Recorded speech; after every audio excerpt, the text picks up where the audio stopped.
Fala, meus queridos, tudo certo? Na aula de hoje a gente vai falar um pouquinho sobre sociologia, então eu preparei aqui para vocês um pouquinho aí sobre um dos principais conceitos da sociologia, que é o conceito de fato social.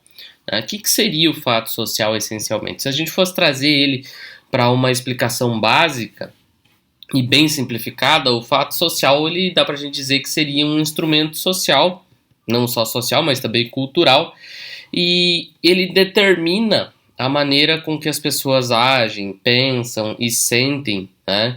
Então, o fato social ele está diretamente ligado à forma com que a pessoa vive, né? Cada indivíduo é único e dentro da sua vivência, o fato social se estabelece de uma forma única para cada indivíduo. Então, ele tem o seu aspecto social e também tem o seu aspecto cultural. Essa ideia de que fato social seria um instrumento social e cultural, né, que determina a maneira de agir, aí, de pensar e de sentir das pessoas, essa definição ela vem através de um dos principais fundadores da sociologia, que é o francês, o Émile Durkheim. Né? O Durkheim ele fala que o fato social ele seria um conjunto de regras, né, que são estabelecidas, né, tanto regras quanto tradições, né, que estão no centro de uma sociedade. Então, todos os indivíduos de uma determinada sociedade seguem um certo padrão de regras, de tradições. Né? Então, o fato social, ele meio que obriga o ser humano a se adaptar às regras da sociedade. Por exemplo, se você vive aqui no Brasil, com certeza você fala português.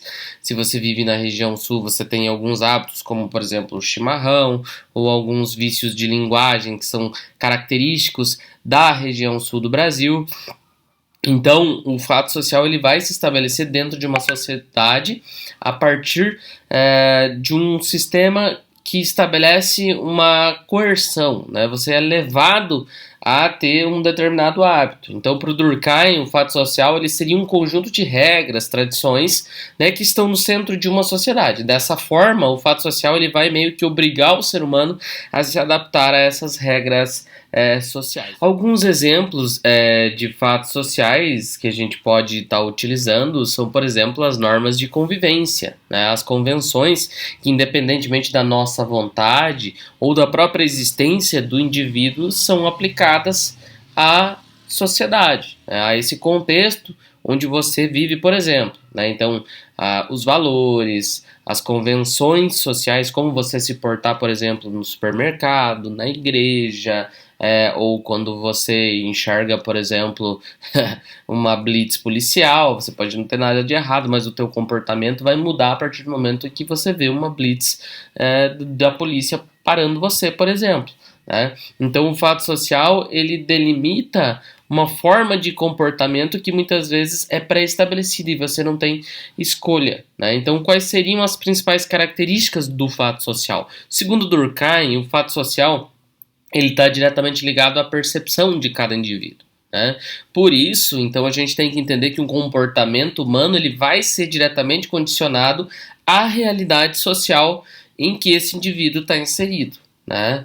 E, obviamente, que essas realidades sociais elas limitam as atitudes aceitas dentro de uma determinada sociedade. Né? Então, o fato social ele vai ser entendido pelo Durkheim de acordo com pelo menos 3 características, que são a generalidade, a exterioridade e a coercitividade. Eu vou falar de cada uma delas para vocês entenderem sobre o que a gente está falando. Quando a gente fala de generalidade, a gente está falando de um fato social que atinge toda uma sociedade. Dessa forma, né, esse fato social ele é coletivo, ele não é individual, e alcança a maioria dos indivíduos. Por exemplo, né, um jogo de futebol, você tem os torcedores que vão cantar e que vão incentivar um determinado time. Dessa forma, eles vão vestir o mesmo uniforme, eles vão cantar as mesmas músicas, eles vão agir de maneira semelhante. E quando sai um gol, por exemplo, do time deles, eles vão comemorar ao mesmo tempo. Né? Então todas essas ações elas são esperadas e precisam obviamente serem explicadas, né? E elas são características de um evento esportivo, independente de você gostar ou não. Se você for em um jogo, você vai se deparar com esse tipo de comportamento lá dentro e talvez você também se comporte dessa maneira. Então, quando a gente fala do fato social do ponto de vista da generalidade, a gente está falando de algo que vai atingir todos os indivíduos. Daí, o jogo de futebol pode ser entendido como um exemplo disso. A exterioridade agora, né? A exterioridade ela pode ser vista de acordo com os fatos sociais sendo, digamos assim, exteriores ao indivíduo. Ou seja, existem antes mesmo dele nascer. Né?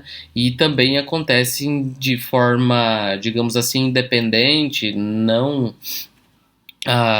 são, digamos assim, coletivas, como a generalidade, então vai ser algo independente, ou seja, vai ser algo individual, né? Então, um indivíduo vai desenvolver esse fato social individualmente. Como que a gente pode exemplificar isso, né? Voltando lá para o jogo de futebol, se um indivíduo, por exemplo, que está lá assistindo o jogo, ele desejasse impedir que os torcedores gritassem gol quando o time dele marcasse, dificilmente ele ia conseguir. Né?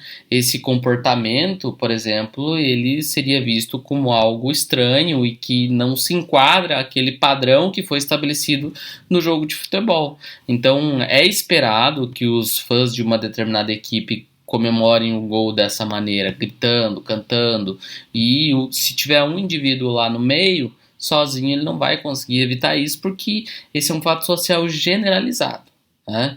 E a ação desse indivíduo de tentar impedir que essas pessoas comemorem dessa forma seria algo relacionado à exterioridade, algo que vem de fora, é exterior ao indivíduo, ou seja, existe, se a gente pensar numa questão mais ampla, né, existe antes mesmo do indivíduo nascer e também acontece de forma independente. Então é aquilo que vai, digamos assim, dentro da sociedade que vai no contra aquilo que é coletivo.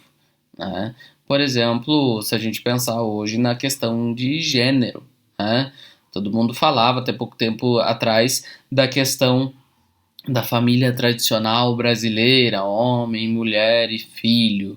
Né? Aí vem, né, a questão de gênero para dizer que uma família, né, ela pode ser composta de 2 homens ou de 2 mulheres e uma criança. Né? É algo que vem externo a um costume que já está pré-estabelecido há muito tempo e que é generalizado, mas que é uma coisa nova, digamos assim. E por último, a última característica do fato social dá para a gente dizer que seria a coercitividade, né? Que é usada com 2 significados pelo Emile Durkheim. Primeiro, segundo Durkheim, a coercitividade está diretamente relacionada ao poder que os padrões culturais de uma sociedade impõem, por exemplo, aos seus integrantes. Né? Então, quando a gente fala, por exemplo, de coercitividade, a gente está falando, por exemplo, de padrões culturais de uma sociedade. Né? E esses padrões eles são colocados para os indivíduos, quer eles queiram ou não. Se eles quiserem fazer parte, por exemplo, daquela sociedade, eles têm que agir e viver daquela forma. Né? Então essa característica ela vai obrigar esses indivíduos a cumprirem os padrões culturais que nem sempre estão de acordo, né, com os seus interesses. Né? Então a gente vai dizer que são convenções sociais que existem apesar do indivíduo concordar ou não com eles. Então, por exemplo, a gente estabelece as leis dentro de uma sociedade e se você não cumprir as leis, você vai ser retirado dessa sociedade. Como? Você pode ser preso. Né? Então, quando a gente fala de coerção, a gente fala de um indivíduo que vai ter que se obrigar a viver dentro de uma determinada sociedade de acordo com os seus valores. E se ele for contra isso, ele pode ser retirado dessa sociedade. Essa característica de coercitividade, então, dá pra gente dizer que meio que obriga o indivíduo a cumprir os padrões culturais. Né? E não só culturais, mas também sociais, que nem sempre estão de acordo com aquilo que o cidadão pensa. Né? O segundo significado de coercitividade é utilizado para descrever o poder que a lei exerce na vida do indivíduo. Até mencionei anteriormente. O ser humano ele pode não concordar com o modo que uma sociedade funciona, né? Mas ele vai ter que aceitar, mesmo que ele não queira. Né? Por quê? Porque senão ele pode ser punido, né? Ou seja, punido pela lei. Então, se você está de acordo com os padrões da sociedade, ok. Você não está de acordo com os padrões da sociedade, você pode ser removido dessa sociedade. Na coercitividade cultural, por exemplo, o ser humano ele pode, por exemplo, passar vergonha ou constrangimento caso ele não cumpra um comportamento social relacionado ao fato social onde ele esteja inserido. Né? Por exemplo, eu tenho lá a quarta-feira, onde todo mundo usa rosa, e aí você vai de amarelo, né? Você vai ir contra a ideia generalizada, a ideia de todo um contexto ali que já foi criado, e você pode se sentir constrangido pelo fato de não ter ido daquela forma, né? Ou de agir de determinada forma. Né? Então, quando a gente fala de fato social, a gente fala de comportamentos sociais também. Né? Voltando a essa questão da coercitividade, a coercitividade da lei ela é punitiva, no sentido de que o indivíduo ele pode sofrer multa ou privação de liberdade. Né? Então, por exemplo, se você não usar cinto de segurança, você pode sofrer uma multa. Né? Se você beber e dirigir, você pode ser preso. Ou seja, você vai perder a sua liberdade, você vai ter uma privação de liberdade. Né? A gente pode citar, inclusive, outros exemplos de fatos sociais. Né? Então, por exemplo, comportamento simples do dia a dia, tomar banho. Né? Eu acredito que você deve tomar banho todo dia, espero pelo menos. Né? O pagamento de impostos, quer você queira, quer não, você tem que pagar imposto. Por exemplo, declarar o imposto de renda. Se você não declarar, você pode ser multado. Coercitividade da lei. Né? Você ir no barzinho com os amigos, ou o ato de você fazer compras, é um fato social estabelecido, porque a gente vive numa sociedade capitalista, onde o consumo é a base de funcionamento desse sistema. Né? Então, um outro exemplo clássico, e que vocês podem entender também, da ideia do Durkheim, é que, por exemplo, o fato de você ir para a escola também é um comportamento social, é um fato social. A educação, ela sempre esteve presente na vida das pessoas desde a infância e vai afetar toda uma trajetória aí, inclusive mudando o comportamento social dos indivíduos. Né? O Durkheim, se você não conhece, ele é considerado o pai da sociologia, né? E é um dos nomes principais e mais importantes, digamos assim, quando se fala em sociologia. Então, o fato social, querendo ou não, ele é algo que pode ser coletivo, né?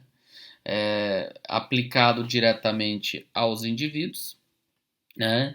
E muda totalmente o contexto de sociedade. Cada indivíduo, obviamente, vai ser inserido em um contexto e esse contexto vai influenciar a forma desse indivíduo se portar, se comportar e agir dentro de sociedade. Existe a generalidade, que é aquilo que influencia todo um contexto social. Tem a exterioridade, que é aquilo que vem externo, aquilo que vem no contra daquilo que é generalizado, né, dentro da sociedade. E temos também esta questão da coercitividade, que é o estabelecimento de regras que, querendo ou não, o indivíduo tem que seguir. Do contrário, ele pode sofrer a coerção através da punição por multa ou até mesmo com a perda da sua própria liberdade. Então, o fato social está diretamente ligado à forma com que as pessoas se comportam dentro da sociedade. Pensador aí que estabelece esse conceito de fato social, Emile Durkheim. Espero que tenha ficado claro. Valeu, falou!